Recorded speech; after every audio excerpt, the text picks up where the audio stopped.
Se você se sente assim, muito provavelmente você tem um quadro de depressão.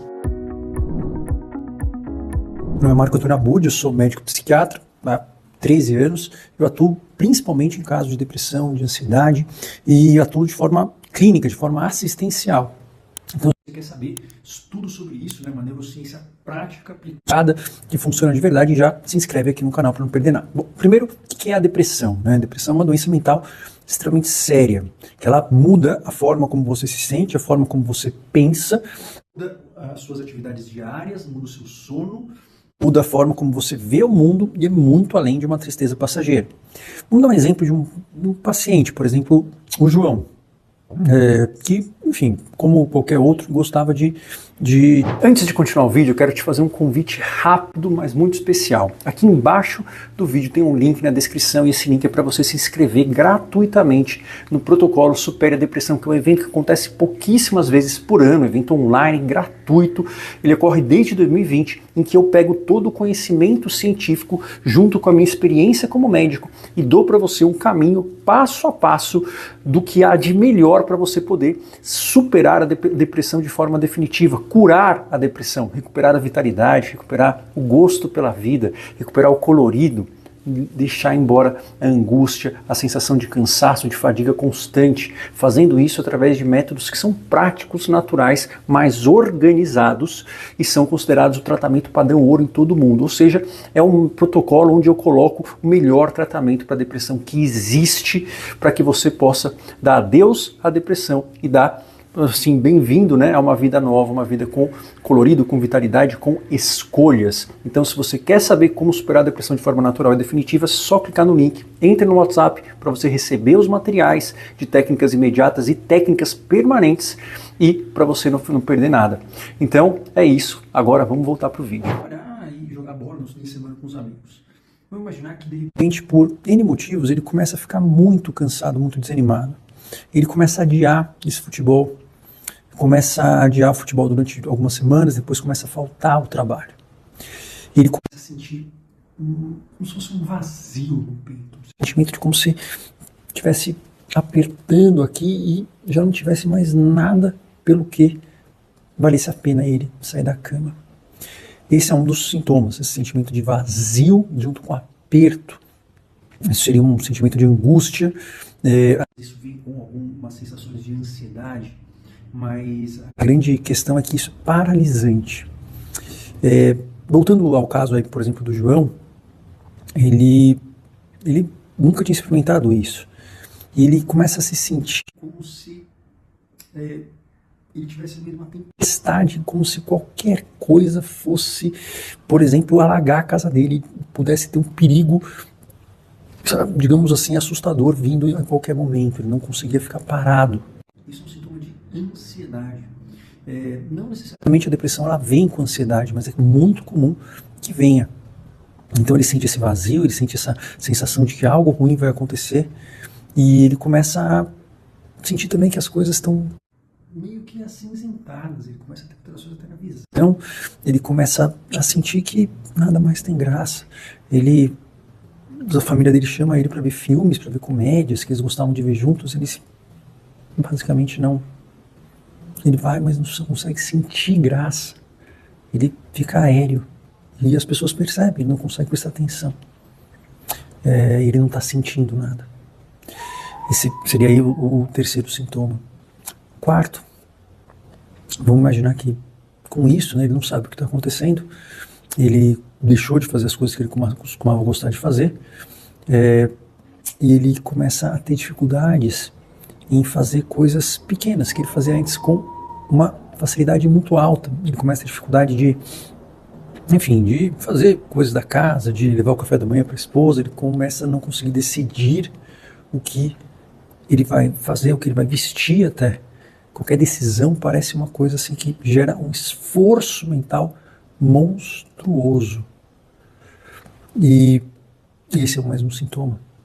Então a gente já falou de uma sensação de desânimo, de cansaço, você abandona as suas atividades. A gente já falou de uma sensação de vazio, que vem com uma tristeza, uma opressão no peito, difícil de definir, uma sensação de apreensão, se coisas horrorosas fossem acontecer, uma sensação de falta de sentimento, mesmo para as coisas que você gostava antes, até de um distanciamento. A gente falou de uma indecisão para tomar decisões extremamente simples, devido a um esforço monumental que isso gera. Perfeito. E aí, no meio disso, a esposa começa a notar uma coisa diferente, que o João ele tá muito lento mesmo para mexer o corpo. Isso principalmente de manhã. Parece que levantar da cama é uma tarefa assim monumental, como se ele estivesse carregando um fardo invisível, né? Eu chamo como se fosse uma bigorna, um esforço assim, hercúleo para sair da cama, para tomar um banho, para conseguir preparar uma refeição. Tudo sente que parece que ele está travado, que ele está lentificado. Isso, mesmo para as coisas que basicamente ele gostava de fazer, de comer, tudo é algo que exige muito, mas muito esforço. A gente falou da dificuldade de decisão, de tomar decisões, e isso não vem sozinho. Quando a gente começa a ter dificuldade de tomar decisão é uma das habilidades que exige maior energia, maior consumo de glicose no córtex pré-frontal. Isso quer dizer que outras habilidades, como por exemplo manter a sua concentração numa tarefa durante um tempo maior, como conseguir guardar uma lista de nomes ou algumas instruções, ou guardar as palavras ou as conversas que foram ditas na mente, isso começa consequentemente a ter se tornado impossível já. É como se ele começasse a falar que não tem mais o controle sobre a própria mente. Ele não consegue resolver problemas, não consegue prestar atenção. E aí, no meio disso, ele começa a ter dificuldades com sono. Essas dificuldades com sono podem fazer com que as noites se tornem eternas. O mais comum, mais clássico, é a pessoa dormir, acordar no meio da noite e ficar ali bombardeada de pensamentos, que são pensamentos que parecem de fato eternos, pensamentos avassaladores, pensamentos que buscam a causa do que ele está sentindo, pensamentos que buscam o porquê, pensamentos que se criticam por conta daquilo, pensamentos que dizem para ele que não tem jeito. O sono começa a ficar desregulado. Tem dias que ele acorda às 3 da manhã, fica pensando. Outros dias, de repente, vem um cansaço, ele dorme 9, 10, 11 horas e acorda também extremamente cansado. Além do sono, o apetite começa a mudar. Aliás, começa a mudar bastante. As pessoas começam a perceber que ele está emagrecendo, porque ele está emagrecendo muito. Às vezes, a esposa nem percebeu que ele estava comendo tão pouco, mas em poucos meses, em um mês, ele está, enfim, né, tá ali com osso, parecendo carne e osso. Ele fala que a comida favorita dele, a sobremesa favorita dele, parece um isopor, uma coisa que não tem como descer. Ele não consegue se nutrir. Número 7 é um outro sentimento muito comum, é um sentimento de uma culpa, mas não é uma culpa normal, é uma culpa em que você se sente culpado por coisas que às vezes racionalmente você sabe que você não é. Mas você sente que qualquer tipo de falha que você tenha cometido ou que você venha a cometer, aquilo faz de você um fardo, um peso para os outros, um peso para a sua família. Então ele sentia que, devido ao estado dele, e com certeza ele não estava no seu melhor, ele era um péssimo pai, um péssimo marido, um péssimo amigo. Cada pequeno erro era uma confirmação do quanto ele era inadequado e ele se culpava constantemente. E por último, ele procurando na sua própria mente achar causas, achar soluções, não conseguindo, ele começou a pensar que talvez ele fosse assim mesmo e que não tinha jeito. Ele começou a se esquecer que um dia ele foi diferente disso. E ele começou a não conseguir projetar a possibilidade de que isso fosse mudar. E esse peso todo, esse fardo, essa pessoa inútil, que não tem esperança, esse sofrimento que não tem como acabar, ele começou a pensar que se talvez fosse melhor que ele sofresse um acidente ou que Deus levasse ele do mundo. Isso é uma sensação de desesperança extrema. Isso, eu falei, né, ali de 8 sintomas, na verdade, isso faz com que as pessoas entrem numa espiral.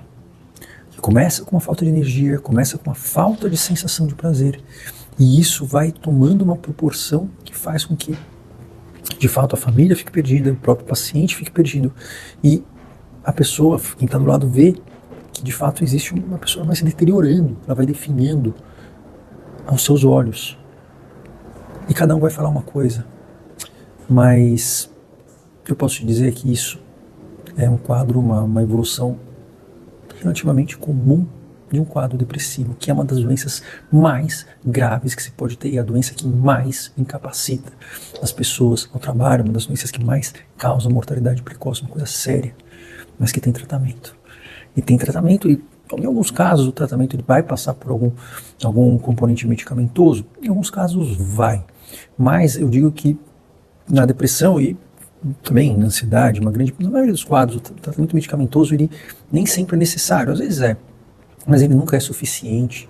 Ele tem o objetivo de fazer com que haja uma pequena faísca de reconexão em áreas cerebrais relacionadas ao prazer, relacionadas ao controle de atenção, relacionadas à motivação e relacionadas à conexão social, que estão simplesmente desligadas. Elas não morreram, não houve um AVC, mas houve uma atrofia desse tipo de conexão, dessas sinapses, que são circuitos cerebrais.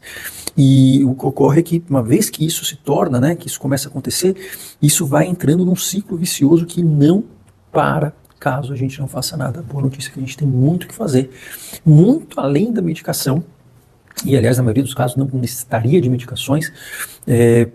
Os antidepressivos nem sempre são a resposta, mas algumas pessoas eles vão ajudar. O fato é que eles não têm como fazer você recuperar o prazer pela vida ou recuperar a sua capacidade cognitiva, sua capacidade de pensar, sua capacidade de agir, de ter novamente aquela gana, aquela vontade de construir. De fato, os antidepressivos e outras medicações, elas têm efeitos às vezes importantes para amenizar esse sofrimento e fazer com que nós possamos trabalhar e religar essas áreas.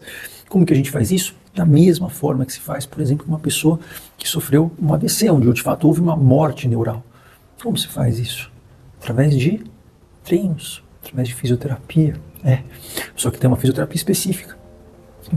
Fisioterapia específica para circuitos relacionados a prazer, relacionados à motivação, relacionados a você conseguir ter de novo vontade, você ter o gosto pela vida e você conseguir lembrar disso, e você conseguir ter a sensação de que você é capaz de fazer coisas boas no mundo. Isso basicamente seria uma fisioterapia para religar esse circuito, além de outros, claro.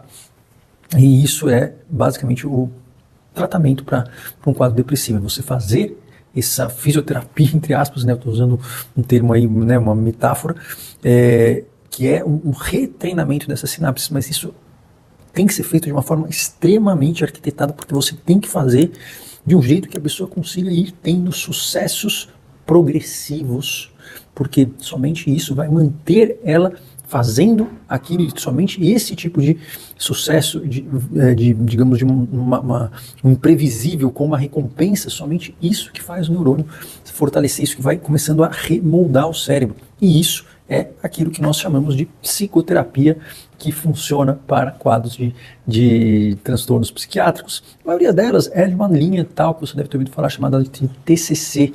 Mas o nome nem é importante. É importante a gente entender que cada tipo de terapia, ou cada tipo, por exemplo, de TCC, ela vai ser diferente, ela vai ser específica para determinado sintoma, determinadas áreas cerebrais, e vai ter que ser individualizada para que o paciente consiga ter sucesso naquilo. E todo mundo aqui sabe que fisioterapia funciona, talvez algumas pessoas tenham até feito. É rápido? Olha, na hora não parece ser rápido, né? Eu mesmo quebrei a perna, parecia uma eternidade o tempo que eu demorei para conseguir esticar de novo essa perna, mas se a gente pensar bem, né, no contexto da nossa vida, sendo que a outra opção que eu tinha era amputar a perna, aquilo foi nada, né? Foi uma questão de meses. E na verdade a fisioterapia a gente começa como? A gente começa fazendo sem ter força, sem ter vontade, a gente começa fazendo com ajuda, mas fazendo, movimentando, repetindo. E é exatamente assim que nós tratamos um quadro depressivo, sendo que as medicações elas são como se fossem facilitadores. Por isso que eu digo que é possível sim tratar a depressão sem remédios, desde que nós façamos o diagnóstico, desde que o caso ele de fato esteja num nível de gravidade aceitável e desde que haja esse treino de neuroplasticidade. O que é neuroplasticidade? É a capacidade do próprio cérebro formar novas conexões. Se você já viu isso, eu tenho certeza que pelo menos você já ouviu falar de pessoas que tiveram AVC. AVC é uma morte neuronal, morreram neurônios. E ficou sem mexer o braço na parte aguda, mas depois foi recuperando os movimentos, ficou praticamente sem sequela. Isso é neuroplasticidade. Isso é neuroplasticidade de células que morreram no cérebro. As outras assumiram a função delas. Se isso é possível, você já deve ter visto, ou pelo menos ouvido falar, isso é muito possível quando não existe esta morte, quando as sinapses estão lá. Elas simplesmente não estão fortes o suficiente para que você consiga ligá-las. E é isso que é o tratamento. E esses são os 8 sinais que eu coloquei aqui que, se você não tem depressão, talvez você não entenda, mas se você tem, é quase que impossível que você não tenha nenhum deles. E eu posso dizer para você, não só, enfim, por quem nunca tive depressão, mas por quem tratou, né, de familiares com isso, mas porque basicamente é isso que eu faço nos últimos 3 anos da minha vida, e eu posso dizer que eu atendi muita gente, porque minha função é atender. Eu não sou um cara da pesquisa, não sou um cara muito do ensino, minha função é atender, é pegar esse conhecimento, estudar e colocar ele para funcionar. Posso dizer que assim, nesse período todo, eu acho que teve uma paciente, isso antigamente, ainda lá no IPQ, Instituto de Psiquiatria, que é um dos pacientes mais graves do Brasil, em que de fato não tinha nada para fazer por ela mais, ela tinha feito tudo e não tinha melhorado. Isso porque na época ainda não tinha nem ketamina. Então, provavelmente hoje ela não teria feito de tudo. Eu vi uma paciente só, eu devo ter atendido, olha, com certeza dezenas de milhares de pessoas, umas 20 mil pessoas atendindo um consultório enfim, né, até 2022 eu entro no burnout, mas eu continuo atendendo. Então, assim, eu posso dizer que é muito difícil não ter o que fazer. A ideia só é que se você fizer tudo ao mesmo tempo, não dá certo, porque é igual misturar um monte de ingredientes, os melhores possíveis, todos ao mesmo tempo numa bacia, isso não tem como ficar uma receita boa. Não, a medicina precisa de ordem, não precisa de pressa, precisa de precisão. E você precisa, claro, você precisa ter os ingredientes e digamos, a receita correta. E essa receita existe. E essa receita, por isso que eu falo, eu sei que é difícil, cada um fala uma coisa, fala de treino de gratidão, outro fala, você colocar, sei lá, dopamina, não sei o que, ali, tudo isso tem um valor, tem, ninguém sabe disso tanto quanto um psiquiatra, não porque eu seja melhor do que essas pessoas, porque isso é a minha área, só existe uma única profissão que estuda psicofarmacologia, que é o quê? Que como os remédios atuam, os remédios psicotrópicos, no caso, atuam no sistema nervoso e qual a interação entre eles, só existe uma especialidade que estuda isso, a neuro não estuda isso. Eles estudam outras coisas difíceis também, mas uma especialidade, que é a psiquiatria, da mesma forma que tem uma especialidade que estuda fazer parto, que estuda fazer cesárea. Então, posso dizer para vocês que assim, é complicado o remédio, mas eu estou dizendo que assim, os remédios eles são facilitadores, eles são regadores, amolecedores dessas sinapses aí. Só que para fazer este treino, você precisa ter um método, você precisa ter uma sequência, precisa ter uma ordem, você precisa saber se isso está sendo feito da forma correta, e esse é o papel das terapias, esse é o papel da terapeuta quando ela está tratando a depressão. Não é uma coisa que é tão subjetiva, apesar de que você é um ser único, mas a sua depressão, ela deve ser prevista, a gente tem que conseguir, ou estamos tentando deixá-la mais previsível possível para ter um plano. Então saiba que tudo que eu falei hoje não é quem você é o que você tem. E se você se identificou com isso, e se você, por mais que tenha tomado, sei lá, 2, 3 antidepressivos, mas assim, o que é um erro, e você nunca ouviu falar nessa questão de que o tratamento de verdade é este treinamento de neuroplasticidade, mas um treinamento ali que de fato funciona, né? Um protocolo, uma coisa que tenha sequência, que tenha intensidade, que tenha método. Isso é uma boa notícia. Por quê? Porque provavelmente você tentou de tudo, só não tentou aquilo que funciona. E isso não é que eu estou dizendo como uma pessoa, como um youtuber, estou dizendo como um médico, estou aqui de avental, está aqui meu CRM, eu não posso mentir, porque isso tem um peso, né? Ou melhor, posso mentir, vou responder por isso. Mas, de fato, essas são coisas que não são todas as pessoas que entendem, e eu sei que isso dói, eu sei que isso deixa marcas, mas se você sobrevive a isso, poucas coisas podem te parar, e você não está sozinho. Se você quiser saber mais sobre isso, eu convido você a se inscrever num evento que acontece pouquíssimas vezes por ano. Eu faço isso desde 2019, comecei esse projeto em 2018, e o primeiro vídeo que eu tenho na internet é de 2015. Então, você vê que, estamos aqui há um tempo já, hein? Então, alguma coisa deve funcionar aí, porque eu não fui preso nem caçado até o momento. Mas assim, basicamente é porque todo mundo faz isso, eu não fiz nada de novo, peguei simplesmente o que é usado no mundo todo, e eu uno essas informações que são basicamente atualizadas, então tem várias atualizações, porque de fato tem um colapso de saúde mental no mundo, eu uno isso de uma forma organizada junto com a minha experiência e faço um evento que agora vai se chamar Protocolo Supere a Depressão.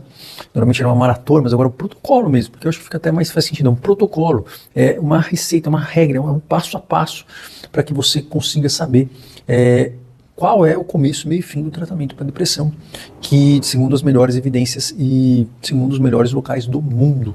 Isso eu posso garantir para você. Por quê? Porque eu tenho acesso a isso, e quando eu não tenho eu arrumo, e hoje em dia com a internet fica mais fácil, e claro, né, quando você está ali, você conhece pessoas de uma instituição grande, você também consegue mais facilmente saber o que está acontecendo. E isso é o que eu me dedico, é isso que eu basicamente sou fissurado aí, gosto de fazer. Então posso garantir para você que vai ser um evento que você vai sair com um plano do melhor tratamento do mundo para a depressão. Para o seu caso, para o seu tipo de depressão, e sabendo também, enfim, o que você faz com remédios, se você toma, se você precisa tomar, se você não precisa. Você vai saber dos suplementos, vai saber de estratégias de alívio, vai saber de estratégias relacionadas à questão de natureza, de mudanças de estilo de vida, tudo isso de forma integrada e organizada para que você possa não só melhorar um pouquinho, mas para que você possa erradicar a depressão. Porque a depressão, a gente não trata mais ou menos. Tratar a depressão mais ou menos é igual você tratar um câncer mais ou menos. Ele volta. Não, a gente trata a depressão bem tratado para tratar uma vez só. E é isso que eu me comprometo a mostrar para você como caminho nesse evento que é totalmente gratuito. Você precisa se inscrever, e eu sei que é uma maluquice hoje na internet, porque cada um fala uma coisa diferente. E como é que você vai saber? Eu não sei, eu não gostaria de estar na sua pele. O que eu posso dizer é o seguinte: na dúvida, joga meu nome no Google, na dúvida, tem meu CRM, aí você entra no site do CREMESP, do CFM, joga lá e vê se eu sou psiquiatra mesmo, vê se eu sou ativo, pode ser que eu esteja mentindo, e denuncia se você achar que eu estou mentindo. Isso é a forma como eu consigo tentar dar para você algum tipo de luz nesse meio louco de velho oeste de internet. E a psiquiatria tem o pior marketing do mundo? Tem. Psiquiatria, ela, enfim, basicamente ela é uma neurociência aplicada molecular. Aliás, ela é a profissão, uma das que mais trabalha com neurociência aplicada. Não só a psiquiatria, a psicologia, a fisioterapia, neurologia, neurocirurgiões também, enfim. Mas é que o nome é muito ruim, então eles inventaram esse nome de neurociência. Marketing é ruim. Mas eu gosto de fazer isso. Por quê? Porque não tem que funcionar mais. Isso funciona e o resto não. Então, eu sei que você está se sentindo estranho, está sentindo quadro, falando, poxa, mas será que esse cara está falando isso? Mas será que é verdade? Será que não? E eu sei que você não tem muito escapatória, porque você ou vai tentar ou já tentou muita coisa. Não tem problema. Se não der para você vir agora, você vem na próxima. Eu recomendo que não faça isso, porque a depressão ela tende a ir se mantendo e aumentando, mas eu estou te deixando te falando uma coisa que não é legal, que na verdade assim, você não tem muita saída, mas você também não tem nada a perder. Por quê? Porque você já perdeu a esperança, já tiraram de você a coisa mais valiosa do mundo. Então vai com quem não tem nada a perder. O máximo que vai acontecer, o que você vai fazer? Você vai me denunciar. E pronto, vai falar mal de mim, falar que eu sou um charlatão. Então vai se você acredita, e vai principalmente se você não acredita, para provar que eu estou errado. Porque se você for, mesmo não acreditando, se você fizer, isso funciona. E funciona muito. Bom, então é isso. Esses 8 sinais, né, que nós falamos.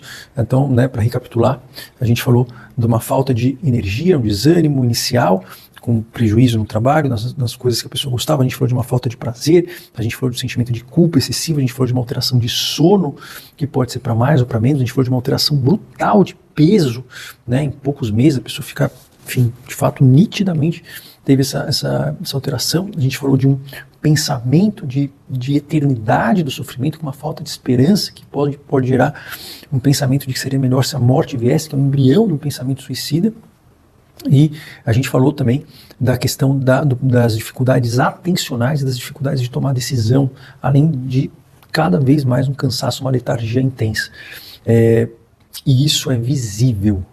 Isso não, quem está do lado vê aquilo. E não tem como isso ser, entre aspas, psicológico, até porque não tem diferença entre uma coisa e outra. Isso é físico, assim como o cérebro é físico. Isso não quer dizer que você precisa necessariamente de tratamentos totalmente físicos e químicos, porque a química é uma mentira. Você precisa de fortalecimento dessas sinapses de uma forma organizada. E é isso que eu sei fazer. Eu vou te mostrar nesse protocolo.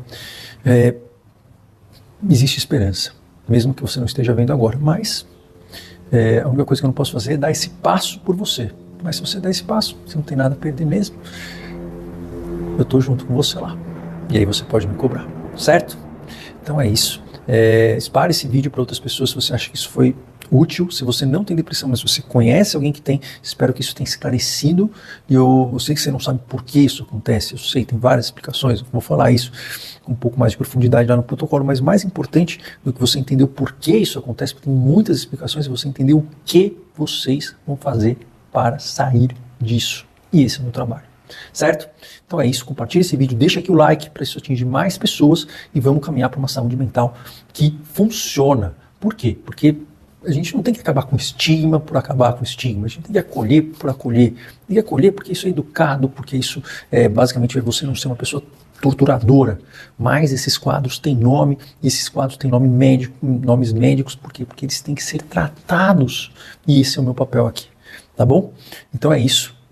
Veja você lá e saiba que isso não é quem você é o que você tem. E por mais que você não esteja vendo o fim desse céu negro, existe sim um sol por cima dele, existe sim uma claridade ali te esperando. Que agora não está dando para ver, mas eu garanto que existe. E a gente vai lá, chegar lá junto. Um abraço.